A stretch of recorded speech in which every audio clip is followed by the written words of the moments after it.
নমস্কার, আমি লিপি সাহা। হ্যালো এভরিওয়ান, কী অবস্থা, কেমন আছেন সবাই?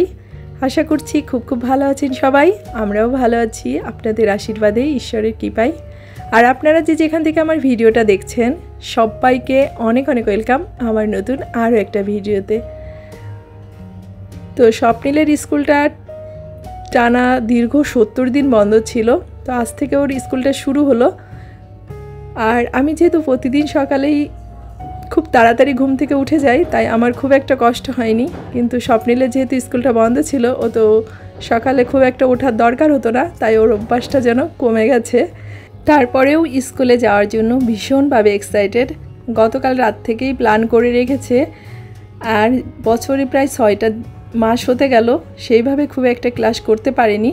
জানুয়ারি মাসটা তো খেলাধুলা, সাংস্কৃতিক অনুষ্ঠান এই সমস্ত দিয়েই শেষ হয়ে গেছে। তারপর ফেব্রুয়ারি মাস, তারপরে রোজার ছুটি, আর কি সব কিছু মিলেই খুব একটা এবছর স্কুলে যাওয়া হয়নি। তো যাই হোক, স্কুল ড্রেসটা আমি আলমারি থেকে বেরো করে দিয়েছি। ও হাত মুখ ধুয়ে যে নিজের ড্রেসটা নিজেই পরে নিচ্ছে। যেহেতু বেশ কিছুদিন ড্রেসটা পরা ছিল না, তো ড্রেসটা পরতে গিয়ে মনে হচ্ছে একটু ছোট হয়ে আসছে। তো স্বপ্নিলের পাপাকে বললাম নতুন আরেকটা ড্রেস এনে দিতে স্কুলের। তো যাই হোক, আমিও বেরিয়ে পড়েছি রেডি হয়ে, মানে আমি স্বপ্নিলকে স্কুলে পৌঁছে দিয়ে আসবো সকালবেলা। তো ওর পাপাকে আর কি ডাকিনি, আমি যাই সাধারণত সকালবেলা ওকে স্কুলে দিতে। তো অনেক দিন পরে আর কি এই রাস্তাটা দিয়ে যাচ্ছি। স্কুলে গেলে আর কি এই পাশটা দিয়ে যাওয়া হয়, তাছাড়া খুব একটা যাওয়া হয় না। তো এই যে চলে আসছি স্কুলে। তো ওকে এখন রেখে চলে যাব বাসায়, কারণ সকালে অনেকগুলো কাজকাম সবই বাকি। তো প্রতিদিন যে কাজটা করি, বারান্দাটা ধুয়ে দিই। আর এখন তো প্রায় প্রতিদিনই বৃষ্টি ঝড় এগুলো আছেই, আর বারান্দাটা প্রচুর ময়লা হয়।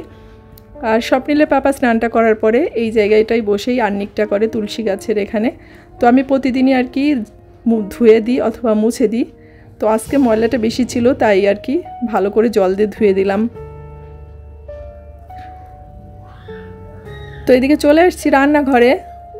রাত্রেবেলায় সব কিছু মুছে টুছে পরিষ্কার করে রেখেছিলাম। তারপরে সকালবেলা প্রতিদিন একবার করে একটু হাত বুলিয়ে নিই। তার কারণ হচ্ছে যেহেতু রাত্রেবেলা অনেক সময় দেখা যায় টিকটিকিও আসতে পারে বা তেলাপোকা। তো এ কারণেই ডাইনিং টেবিলটাকে ভালো করে মুছে নিলাম। আর গতকাল রাত্রে স্বপ্নিলের পাপা এই যে কতগুলো মরিচ আর এই উস্তেগুলো এনেছিল, তো ওগুলো আর কি ওইভাবেই ছিল, ফ্রিজে রাখা হয়নি, যেহেতু আসতে রাত হয় স্বপ্নিলের পাপার বাসায় আসতে। তো ও আর কি এগুলো ঢেলে এভাবে সরিয়ে রেখে দিয়েছে, যাতে পলিথিনে থাকলে তো অনেক সময় জল জমে যায়, তো পচে যায়, রাত্রের পচে ওঠে আর কি। তো এর জন্য এইভাবে সারিয়ে রাখছে। তো আমি ওইদিকে রান্নাটা বসিয়ে দিয়েছি, আর ভাবছি এই ফাঁকে মরিচগুলোকে একবারে বেছে ফ্রিজে উঠিয়ে রাখি, পরে সময় পাবো না। আর এই মরিচগুলোর মধ্যে কিছু থাকে ভাঙা, কিছু পচা, আবার কিছু ভালো মরিচ। তো এগুলোকে সব আলাদা করে পরিষ্কার করে বেছে রাখলে কি হয়, অনেক দিন ধরে মরিচগুলো খাওয়া যায়। আর যেহেতু বেশ অনেকগুলো করে মরিচ আনে, আমরা যেহেতু ফ্যামিলিতে লোকজন কম, তো আমাদের অনেক দিন হয়ে যায় মরিচ। তো আগে যে মরিচগুলো এনেছিল তা প্রায় মাসখানেক হয়ে গেছে। আর আমি এই যে এরকম একটা শপিং ব্যাগে করে মরিচ হচ্ছে ফ্রিজে রেখে দিই। তাহলে কি হয় জানেন তো, মানে জলটা জমে না, মরিচগুলো পচে ওঠে না, খুব ভালো থাকে, মানে দীর্ঘদিন ধরে খাওয়া যায়।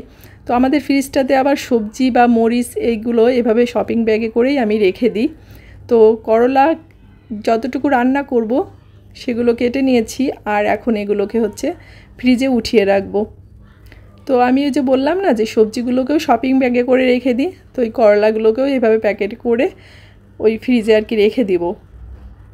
তো আমি দেখছি পলিথিনে রাখা বা বক্সের ড্রয়ারে রাখার থেকে এভাবে রাখলে অনেক ভালো থাকে, আর অনেক দিন ধরে আর কি খাওয়া যায়, খুব তাড়াতাড়ি আর কি নষ্ট হয়ে যায় না। তো এদিকে রান্না করতেছি, আর যে টুকিটাকিগুলো কাজ ছিল সেগুলোকেও আর কি গুছিয়ে নিচ্ছি। স্বপ্নিল স্কুল থেকে আসার আগে ভাবছি সব কাজগুলোকে সেরে নিব। স্বপ্নিলের স্কুলটা ছুটি হবে 9টা 30-এ। ও আর কি ওর বন্ধুদের সাথেই চলে আসবে। আর এখন বাজে 9টা 35। আমার রান্না, সকালের নাস্তা সব কিছু কমপ্লিট। তো আজকের ভিডিওটা এ পর্যন্তই।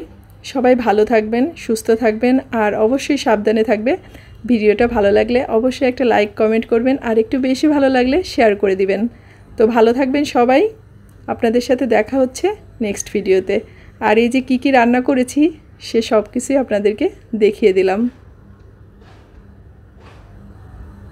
আর এদিকে একটু ডাল ভিজিয়ে রেখেছি, যেটা দুপুরে আর কি বড়া করব।